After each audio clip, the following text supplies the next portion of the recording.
Welcome to the breakdown of the final Squid Game Season 3 trailer. I can't believe it's finally here. There's so many goodies and details to unpack in this surprising amount of new footage as we are now so close to the release date of the final season. While they did use player 149's dialogue about Gi-hoon still being the hero to save them from the games to show a very nice recap of the last two seasons, the last half of the trailer is a lot of new shots. Some to extend glimpses we've seen on new moments, and others are completely new scenes with a small reveal at what the final game will be. I cannot believe how much hype there is around this final season. Who would have thought that watching adults play a bunch of children's games to the death would be so entertaining? And if you want the best chances of survival in the Squid Games, go down and punch that subscribe button right in the face. These last three games look so brutal, worse than all the others we've seen before. I'm so excited to see them finally fill in all the gaps for all the many questions we have about all of these characters. Don't even get me started on the flashbacks, and while the director has said that Season 3 will have a definitive ending with closure to put an actual end to Gi-hoon's story, he said that he does have ideas for spin-off shows, which is so exciting to hear because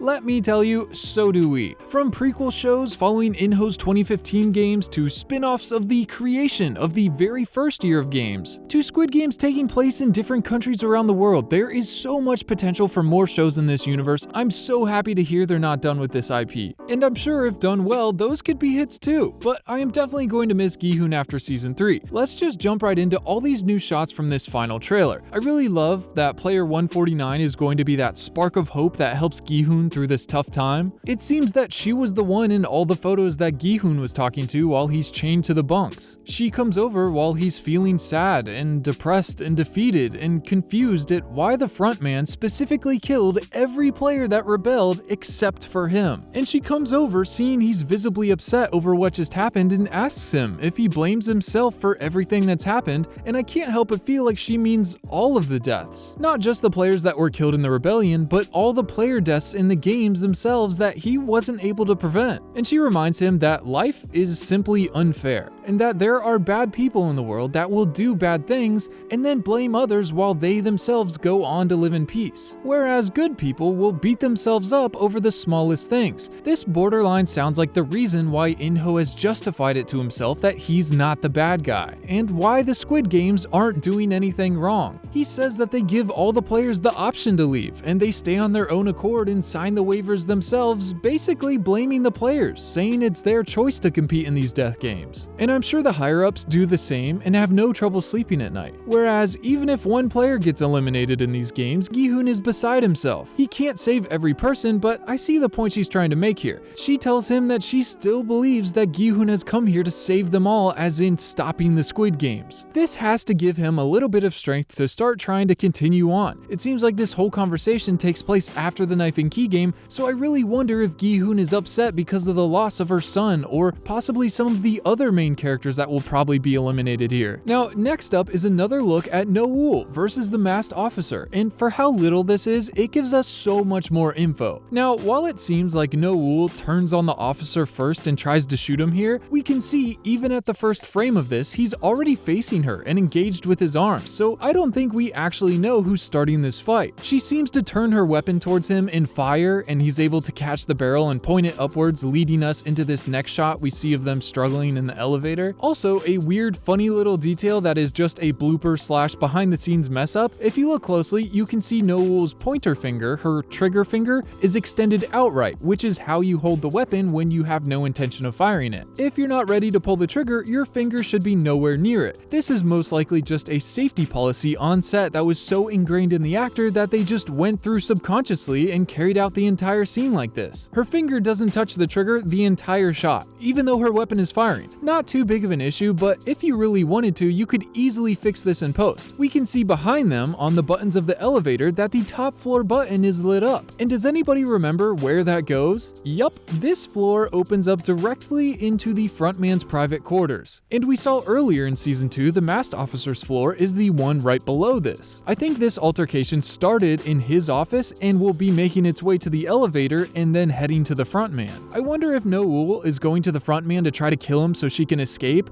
or if the masked officer has realized that he is dealing with the problem out of his depth and is trying to go to his boss for help. Honestly, both of these sound so unlikely to me, so tell me in the comments why you think they're headed there. The absolutely insane game of jump rope is up next, and so many theories have just been confirmed. Not only are there multiple people jumping rope at the same time, but they're also turned around backwards, going away from the exit. A lot of people have been speculating that the dolls will give instructions during this game, just like red light, green light. Each player will have to go to the bridge while jumping rope, and then there will be certain actions that are in the song they have to do before they can cross to the other side. Things like turn around, lift one foot, take a step forward. This is going to make it so much harder than just jumping rope across this narrow bridge. And it seems like there will be multiple people crossing at the same time. They could be paired up in groups of twos, since we have two jumping at this moment and then two players that have already made it across here, but it might be sequentially instead, like the glass tiles game, which was also game 5. The players form a single file line and everyone has to make it across within the given amount of time. These picket fences behind them are on the side with the boy doll, and everyone enters the game on the girl doll side, so it seems like they're facing the opposite direction they need to be heading here, as if they're listening to the doll's instructions to turn around. And in this next shot, we see a player get absolutely taken away. He is flying. I cannot believe they go airborne so quickly. So many ragdolls are going to be used in this game.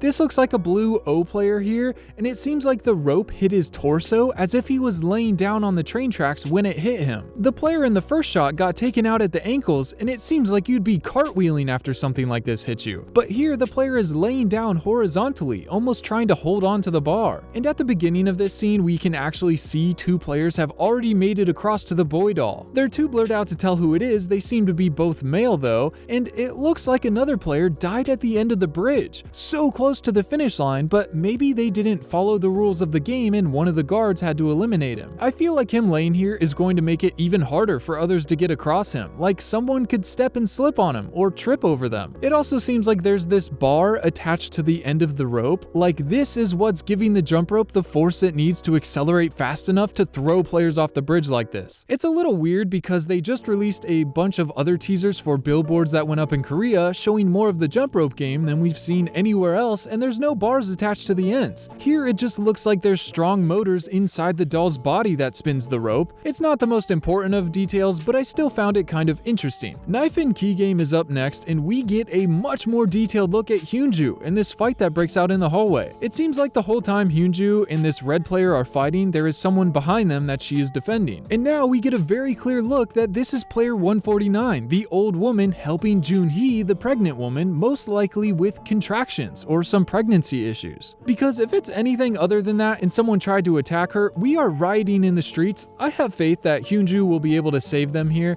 Now, if we look at the first frame, there's something really weird. In 226's hand, there seems to be something that's motion blurred, and we can see two bright colors, this blue and pink. And the way they're attacking her is like they're holding a knife, going for a stab, and she fights him as if she's disarming someone with a knife and trying to avoid getting stabbed. I think I just thought it's so weird that it's these colors, because if you remember, the keys that all the blue players get is the exact same color as this. It feels like this player is trying to use one of these keys as a weapon, or maybe the knives they gave the red players are just the exact same color, all bright in pink and blue. It's just kind of interesting. Now this one is an absolutely crazy shot for them to release. I mean, we knew it was coming. There was a 99% chance that her son would die in the next game, but this looks like the actual scene of his death. Like he's on the ground. Another player just eliminated him, and she is hugging him as tight as she possibly can and sobbing. We can see they're in the same room that they showed us recently in the teaser photos for this game. These are the birds on the ceiling and the flowers along the bottom of the wall.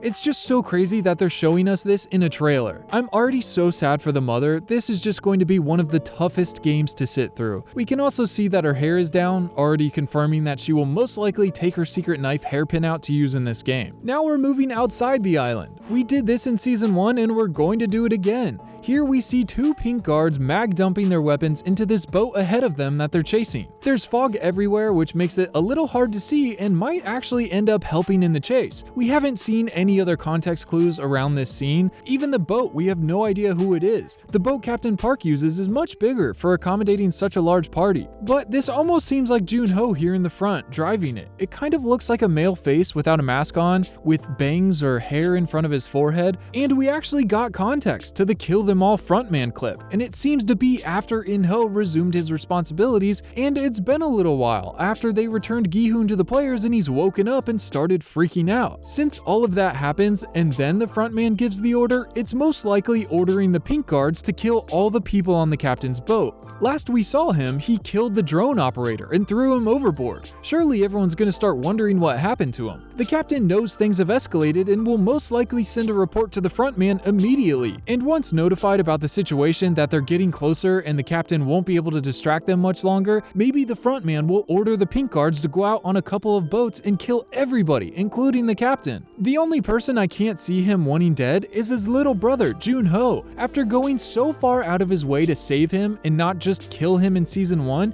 it would be so crazy to just throw all of that out the window. But maybe the operation being discovered is worse than losing Jun-ho, because if the higher-ups learned that it was his fault they found the island and ruined the games, I'm sure he knows he would be killed for his oversight. So maybe this is after a big fight on the water and Jun-ho manages to be the only survivor and steals one of the guards' boats and books it to the island. Next, this is so exciting. This shot takes place the night before Game 6. If you remember, the finalist players have a nice suit and tie dinner as their last meal, and then the next day they will play the 6th and final game. I can't believe they actually make it all the way through this year's games. But this shot is of a pink guard walking up to Gi-hoon after dinner when he's chilling in his bed against the wall just like in season 1, and the pink guard tells him that the front man wants to see him. So many thoughts must be racing through his head right here. And this is where we see all the other scenes of him being escorted to the front man's quarters for the big reveal with him waiting at the end of the hall with that little chair for Gi-hoon. I can't wait to see how the conversation goes because he looks so sad when he's walking away after they talked. Season 3 can't get here soon enough. And then next is what looks like one of the 6th games. And I say one of, not because there will be 2 different games that Gi-hoon will have to win, but because this could be the 6th game from this year's games, or it could possibly be a flashback of the final game in the 2015 competition that In-ho wins. It's been rumored that this final game will be a completely original game that the director himself made up, so we really have no idea what the premise will be. Why is this button in a hole in the ground and not just on top of the ground itself? Will it disappear at some point? Is there other holes around the field that will have buttons popping up and down and they have to go step on them? Here the person is stepping and standing on the button like they need to do this to actually start the game. They're not doing it quickly or running by it.